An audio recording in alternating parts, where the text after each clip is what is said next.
नमस्कार प्यारे विद्यार्थियों, स्वागत है आप सभी का आपके अपने YouTube चैनल गुरु आज्ञा क्लासेस में।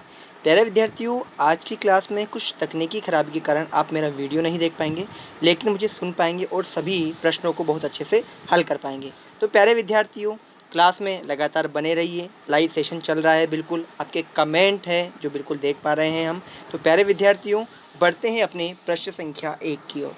दोस्तों, प्रश्न संख्या 1 में कहा गया है कि पढ़ाते समय बच्चे आपसे प्रश्न करते हैं तो आप उसके प्रति क्या प्रतिक्रिया व्यक्त करेंगे। आप पढ़ा रहे हैं विद्यालय में और बच्चे आपसे प्रश्न कर रहे हैं तो आपकी क्या प्रतिक्रिया होगी। आप उन्हें डांट कर बैठा देंगे, उन्हीं छात्रों को प्रश्न पूछने की अनुमति देंगे जो पढ़ने में होशियार हैं। विकल्प 3 है, आप सभी छात्रों को प्रश्न पूछने की अनुमति दे देंगे। और विकल्प 4 है, आप उन सभी प्रश्नों को स्वीकार कर लेंगे जो पाठ से संबंधित है।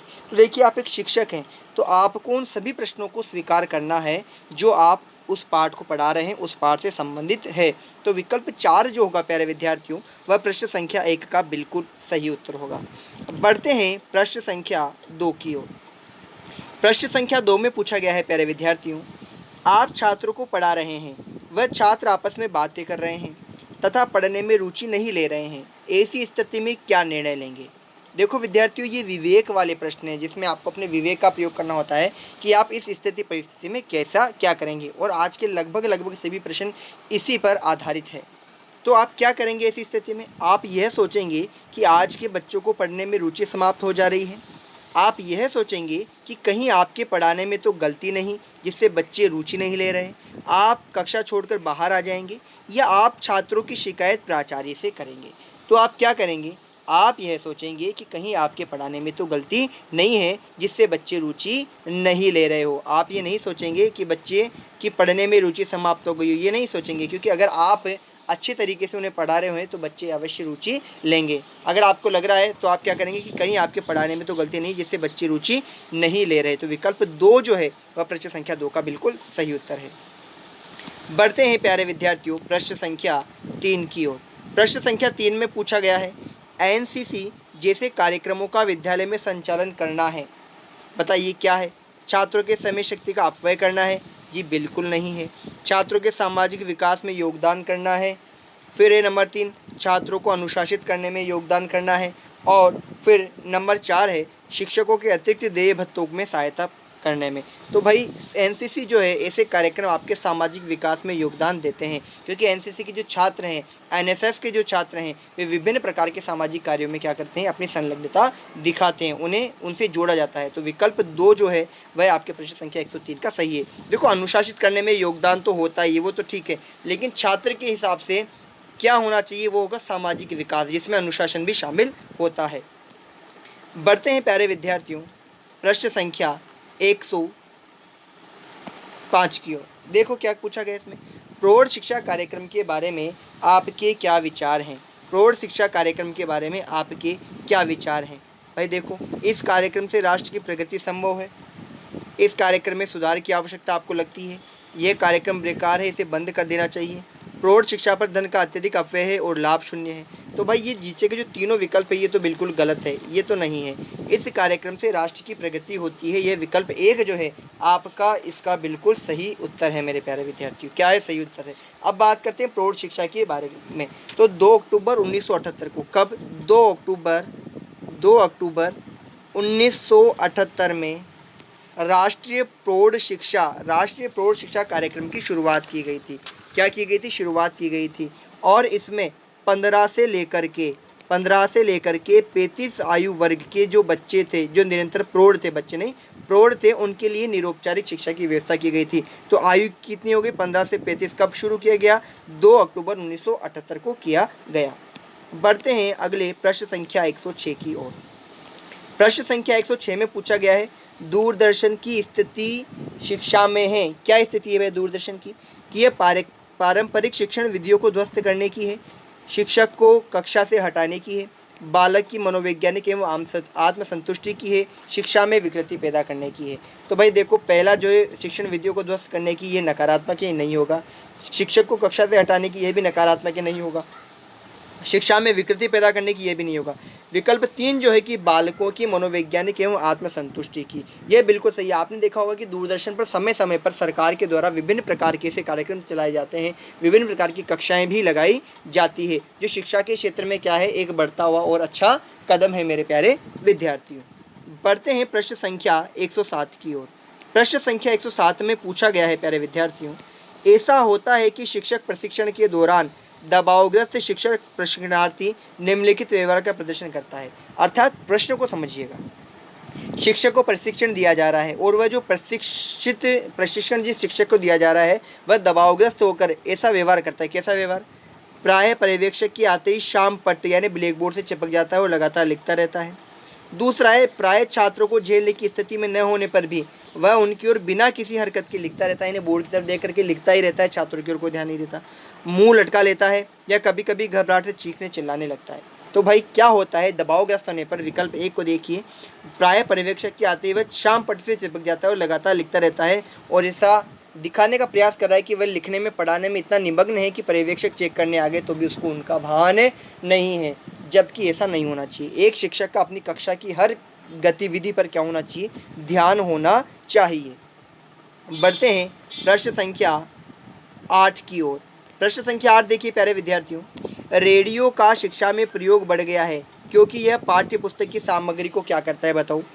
संवर्धित करता है, समझने में सहायता प्रदान करता है, रोचक बनाता है या सर्वसुलभ बनाता है। तो देखो रेडियो जो है एक श्रव्य उपकरण है ना, और ऐसी अधिगम की सामग्री है प्यारे विद्यार्थियों जिसमें केवल कानों का प्रयोग करके शिक्षण को सहज बनाया जाता है। क्या है?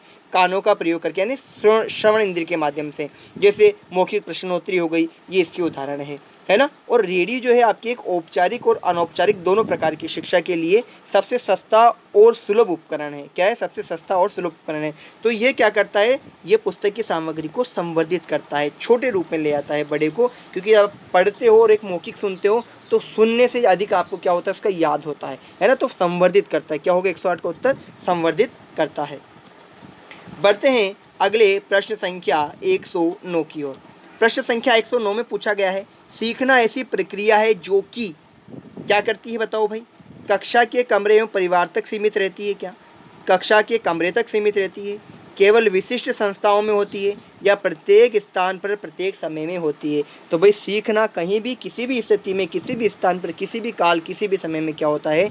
सीखा जा सकता है। तो विकल्प 4 जो है वह आपके प्रश्न संख्या 9 का सही उत्तर है। बढ़ते हैं प्रश्न संख्या 10 की ओर। यदि आप शिक्षा में प्रवेश करते हैं तो सर्वप्रथम क्या कार्य करेंगे भाई? शिक्षा में प्रवेश करते हैं तो क्या करेंगे? कक्षा में, माफ़ कीजिए, कक्षा में प्रवेश करते हैं तो क्या कार्य करेंगे? उपस्थिति पंजिका में उपस्थिति दर्ज करते हैं, छात्र को शांत रहने का संकेत देते हैं, शाम पट्ट को भली भांति साफ करते हैं, सामने बैठे छात्र को शाम पट्ट साफ करने का आदेश देकर स्वयं हाजिर लेते हैं। तो देखो शाम पट्ट को साफ करने का कार्य भी आपका है, छात्र को नहीं कहेंगे, ठीक है। लेकिन प्रश्न पूछा है कि कक्षा में प्रवेश करते हैं तो सर्वप्रथम क्या कार्य करेंगे? तो सर्वप्रथम आप उपस्थिति पंजिका में उपस्थिति दर्ज करेंगे। यही पहला कार्य एक शिक्षक का होता है कक्षा में प्रवेश करते ही। तो विकल्प 1 जो है वह आपके प्रश्न संख्या 10 का सही उत्तर है। बढ़ते हैं प्यारे विद्यार्थियों प्रश्न संख्या 111 की ओर। प्रश्न संख्या 111 में पूछा गया है, अच्छे शिक्षक के आवश्यक गुण हैं। भाई क्या गुण है एक अच्छे शिक्षक में? कक्षा में अनुशासन बनाए रखने की योग्यता होनी चाहिए उसमें, अपनी क्षमताओं को प्राप्त करने के लिए प्रत्येक बच्चे की सहायता एवं मार्गदर्शन करना चाहिए, बच्चे की उद्दंडता पर दंड देना चाहिए, बच्चों को अधिक से अधिक जानकारी देना चाहिए। तो देखो भाई अपनी क्षमताओं को प्राप्त करने के लिए प्रत्येक बच्चे की सहायता व मार्गदर्शन करना चाहिए। तो आवश्यक गुण जो है वह क्या है? पहली बात तो कक्षा में अनुशासन का गुण बनाए रखने की योग्यता होनी चाहिए। अगर अनुशासन नहीं बनाए रख रहा तो वह प्रत्येक बच्चे को सहायता और मार्गदर्शन भी नहीं दे पाएगा, ठीक है। तो क्या होगा? विकल्प 1 जो होगा वह इसका सही उत्तर होगा कि कक्षा में अनुशासन बनाए रखने की योग्यता, तभी बाकी के अन्य कार्य क्या होंगे? संपादित हो पाएंगे। बढ़ते हैं प्रश्न संख्या 112 की ओर। प्रश्न संख्या 112 में पूछा है, एक अच्छा शिक्षक वह है जो क्या करता है भाई? कभी अवकाश नहीं लेता, पाठ को रुचिकर बनाता है जिससे बच्चे अधिगम में आनंद प्राप्त करते हैं। विकल्प 3 है, अपने बच्चों को अच्छे अंक प्राप्त करवाना चाहता है। विकल्प 4 है, कक्षा में अनुशासन बनाए रखता है। तो अच्छा शिक्षक वह है जो क्या करता है, पाठ को रुचिकर बनाता है। पाठ रुचिकर होगा तो बच्चे अच्छे से पढ़ेंगे, अनुशासन में भी रहेंगे, और बच्चों का जो अधिगम होगा वह आनंददायक होगा, यानी बच्चों की सीखने की जो प्रक्रिया होगी आनंददायक होगी। देखते हो आप प्राथमिक कक्षाओं में जैसे पहाड़े आपको पढ़ाए जाते हैं, तो वो एक धुन में, एक राग में पढ़ाए जाते हैं, जैसे दो एकम दो, दो दूनी चार, तो बच्चा उस लय ताल के साथ आनंद लेता है, अधिगम लेता है, और उस रिदम में क्या करता है, उसको सीखता है। आज भी अगर आपके सामने वह धुन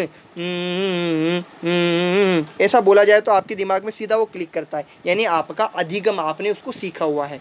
तो विकल्प 2 जो है वह प्रश्न संख्या 112 का सही उत्तर है। प्रश्न संख्या 113 की अगर हम बात करें प्यारे विद्यार्थियों, तो इसमें पूछा गया है, असलम कक्षा 3 का विद्यार्थी है, विद्यालय में उसकी प्रगति संतोषजनक नहीं है। शिक्षक विद्यालय में उसके माता पिता को बुलाता है और उसे ज्ञात होता है कि वे अशिक्षित हैं। तो शिक्षक को चाहिए कि क्या करेंगे भाई, उसे चेतावनी दे कि यदि वह अधिक मेहनत नहीं करेगा तो उसे विद्यालय से निकाल दिया जाएगा। ये होगा क्या, उसे कक्षा के अतिरिक्त सहायता देना, संभव हो तो कक्षा के बाद भी सहायता दी जाएगी विद्यालय बंद होने के पश्चात, या माता पिता को परामर्श दे कि बच्चे को विद्यालय में संवाद बरकरार उसे कार्यदक्षता प्रदान करें। तो भाई देखो प्रश्न संख्या 113 जो उसमें क्या होना चाहिए, उसे कक्षा के अतिरिक्त सहायता देना और संभव हो तो कक्षा के बाद भी क्या है, उसे समझाना या रोकना। तो विकल्प 2 जो है वह प्रश्न संख्या 113 का सही उत्तर है। बढ़ते हैं प्रश्न संख्या 114 की ओर। प्रश्न संख्या 114 में पूछा गया है, शिक्षा का वास्तविक उद्देश्य क्या है। भाई बहुत ही महत्वपूर्ण प्रश्न है, इंपॉर्टेंट प्रश्न है टीचिंग एप्टीट्यूड के हिसाब से। परीक्षा में विद्यार्थियों को पास करने में मदद करना ही शिक्षा का उद्देश्य है, उन्हें नौकरी योग्य बनाना है, दूसरों के साथ मेल मिलाप करने योग्य बनाना है, या व्यक्तित्व का सर्वांगीण विकास करना है। तो भाई शिक्षा क्या है, व्यक्तित्व का सर्वांगीण विकास करना है। क्या है, व्यक्तित्व का सर्वांगीण विकास करना है। तो विकल्प 4 जो है वह प्रश्न संख्या 114 का क्या है, बिल्कुल सही उत्तर है। बढ़ते हैं प्रश्न संख्या 115 की ओर। भाई 115 में पूछा गया है, एक अच्छे विद्यार्थी का अत्यंत महत्वपूर्ण गुण है। भाई विद्यार्थी का पूछा है, तो देखो हमें शिक्षा की आज्ञा का पालन करें, हमेशा विद्यालय समय पर पहुँचे, कक्षा में जो पढ़ाया जाता है उसे समझने का प्रयास करें, शांत रहें एवं अच्छा व्यवहार करें। शिक्षक के लिए ये आवश्यक है कि वह महसूस करें। बताओ क्या होगा, बताओ क्या होगा। एक अच्छे विद्यार्थी का अत्यंत महत्वपूर्ण गुण है, क्या होगा भाई 115 में, कि कक्षा में जो पढ़ाया जाता है उसे समझने का प्रयास करें, यह होगा। भाई यहाँ पर प्रश्न संख्या अगला आ गया है मेरे हिसाब से शिक्षक के लिए, है ना, हाँ ये 2 बार आ गया। प्रश्न संख्या 116, शिक्षक के लिए यह आवश्यक है कि वह महसूस करें, क्या महसूस करें, लड़कियों की अपेक्षा लड़कों के लिए खुले मैदान में होने वाले क्रियाकलाप अधिक उपयुक्त है, लड़कियां लड़कों की अपेक्षा गृह कार्य में ज़्यादा निपुण होती है, लड़कियां लड़कों के समान विज्ञान अध्ययन योग्य होती है, लड़कियों की अपेक्षा लड़कों के लिए शिक्षा ज़्यादा महत्वपूर्ण है। तो भाई 116 जो है इसमें क्या होगा, लड़कियां लड़कों के समान विज्ञान अध्ययन में योग्य होती है। एक शिक्षक के लिए महसूस करना चाहिए कि लड़के लड़की दोनों क्या होते हैं प्यारे विद्यार्थियों, बराबर होते हैं, इक्वल होते हैं, दोनों को समान समझ के ही अपना अध्ययन कार्य करवाना चाहिए। बढ़ते हैं 117वें प्रश्न की ओर। हमारे देश में बच्चों के लिए शिक्षा में प्रगति के साथ साथ सबसे अधिक आवश्यक है, क्या है, कंप्यूटर में दक्ष होना है, सामाजिक एवं आर्थिक असमानता के विषय में जानकारी प्राप्त करना और उसे दर्शाना, अच्छे प्रकार बोलना और व्यक्तियों को कैसे प्रभावित करने के विषय में जानना, यह सोचना कि कैसे अमीर बन सकते हैं। भाई हमारे देश में बच्चों के लिए शिक्षा में प्रगति के साथ सबसे अधिक आवश्यक क्या है, बता दो भाई, अच्छे प्रकार से बोलना और व्यक्तियों को कैसे प्रभावित करने के विषय में जानना। विकल्प 3 जो है वह क्या है, बिल्कुल सही उत्तर है प्रश्न संख्या 117 का। 118वें प्रश्न में देखिए प्यारे विद्यार्थियों, एक शिक्षक नौकरी से संतोष प्राप्त करता है, एक शिक्षक नौकरी से संतोष प्राप्त है किससे, सामाजिक स्तर पर, छात्रों की सीखने की योग्यता क्षमता के विकास पर, उसे दिए जाने वाले वेतन के स्तर पर, समग्र अधिगम शिक्षण वातावरण पर। तो किस पर होगा, छात्रों की सीखने की योग्यता की क्षमता के विकास से वह संतोष प्राप्त करता है कि छात्रों को वह जो सिखा रहा है उनमें जो योग्यता का निर्माण हो रहा है, जिस क्षमता का निर्माण हो रहा है वह प्रॉपर तरीके से हो रहा है, नहीं हो रहा, अगर हो रहा है तो वह उसके लिए संतोषजनक बात होती है। बढ़ते हैं प्रश्न संख्या 119 की ओर। प्रश्न संख्या 119 में क्या है प्यारे विद्यार्थियों, छात्र के असफल होने के लिए कौन जिम्मेदार है। भाई बताओ, छात्र एवं शिक्षक हैं, शिक्षक एवं अभिभावक हैं, छात्र शिक्षक अभिभावक है, या केवल छात्र हैं। तो भाई छात्र, शिक्षक और अभिभावक तीनों ही छात्र के असफल होने के लिए जिम्मेदार है। छात्र इसलिए क्योंकि अगर वह प्रॉपर ध्यान नहीं दे रहा है, शिक्षक वह छात्र की कमियों में सुधार नहीं करा पा रहे हैं, अभिभावक वह अपने बच्चे पर प्रॉपर ध्यान नहीं दे पा रहे हैं, तो तीनों ही छात्र के सफल होने के लिए क्या है, जिम्मेदार है। तो विकल्प 3 जो है प्रश्न संख्या 119 का सही उत्तर है। बढ़ते हैं प्रश्न संख्या 120 की ओर। तो 120 में पूछा है, आप कक्षा में पढ़ा रही हैं या रहे हैं, उस समय प्रधानाचार्य द्वारा बुलाए जाने पर आप क्या करेंगे। बताओ भाई, उस समय आप क्या करेंगे, बता दीजिए क्या करेंगे।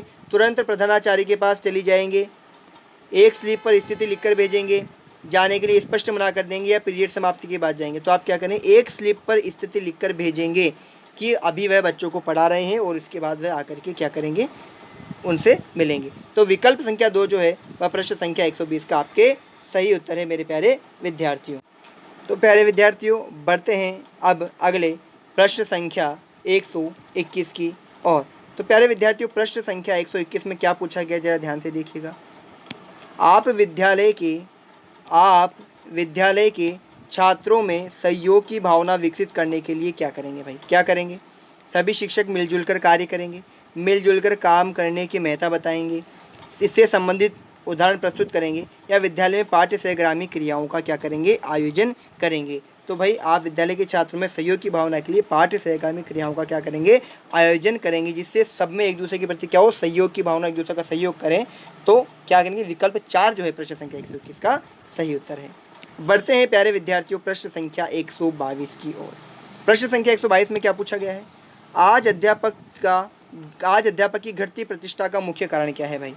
उनकी आवश्यकता नहीं है, बच्चों के प्रति प्रतिबद्धता में कमी, परंपरागत अध्यापन विधियाँ, या अधिक धन कमाने की इच्छा। तो प्रश्न संख्या 122 जो है उसमें क्या होगा कि बच्चों के प्रति प्रतिबद्धता में कमी, यानी वह शिक्षक जो अपना कार्य है, अपना कर्म है, उसको कर्म समझ करके नहीं करता, बस उसे ठीक है, उसे ये कार्य करना है, यह समझ के करता है ना। तो बच्चों के प्रति प्रतिबद्धता नहीं है कि ये देश के विकास में योगदान देंगे, ये देश का भविष्य ये नहीं सोचते। तो यही इसका मूल कारण है, विकल्प 2।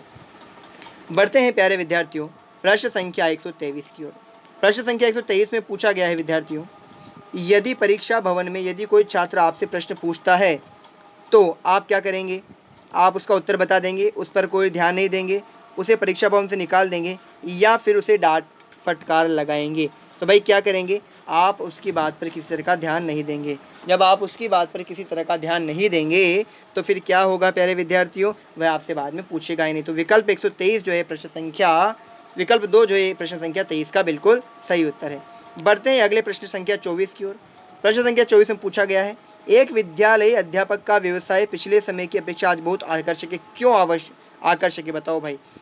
उच्च सामाजिक स्तर है, अधिक चेतना है, अत्यधिक प्रशिक्षण संस्थान है, या सर्वाधिक व्यवसाय संतुष्टि है। तो क्या है, चेतना का जो स्तर है वह क्या है, बहुत अधिक है, जागृति का स्तर जो है वह क्या है, बहुत अधिक है। बढ़ते हैं प्रश्न संख्या 125 की ओर। प्रश्न संख्या 125 में देखिए, प्रारंभिक विद्यालय का पूर्ण रूप से गुणात्मक सुधार किया जा सकता है, किस प्रकार।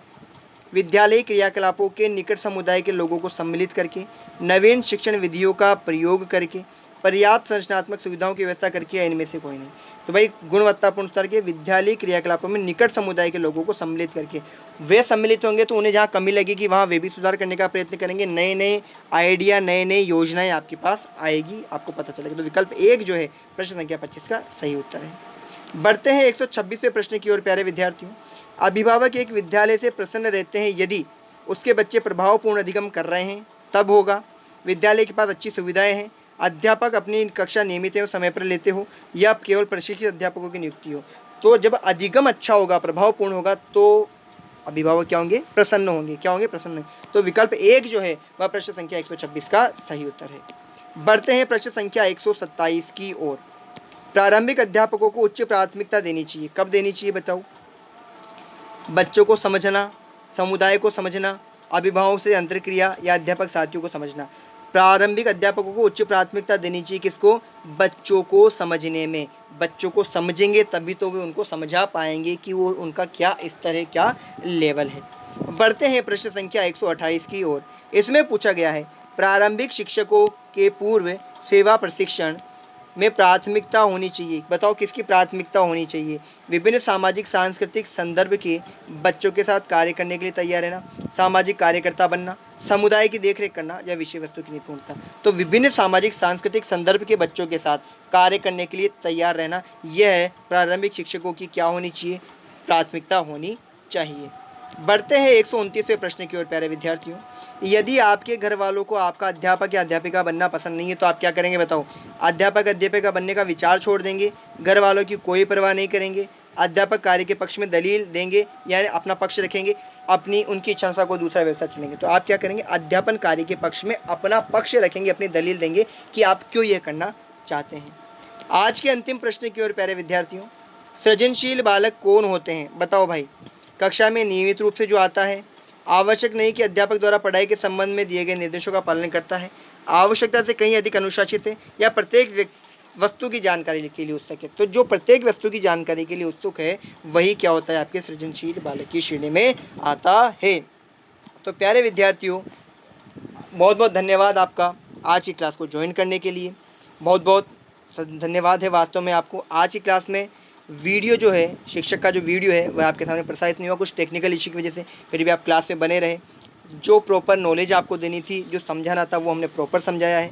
लगातार क्लास के साथ बने रहिए प्यारे विद्यार्थियों। बहुत ही महत्वपूर्ण प्रश्न है राज सर के द्वारा, आशु सर के द्वारा आपके साथ में लाए जा रहे हैं। एक भी क्लास मिस ना करें, क्योंकि ये एक एक तरीका है जो आपकी तैयारी के लिए, जैसा कहते हैं ना कि 100% होने के लिए, है ना, 0.1 जरूरी है, यानी 99.99 अगर आपके पास है 0.01 होना चाहिए, तो ये 0.01 है जो आपको 100% दिलाएगा। तो इसलिए लगातार बने रहिए, क्लास को लाइक कीजिए, चैनल को सब्सक्राइब कीजिए। मिलते हैं अगली कक्षा में, तब तक के लिए राधे राधे, धन्यवाद।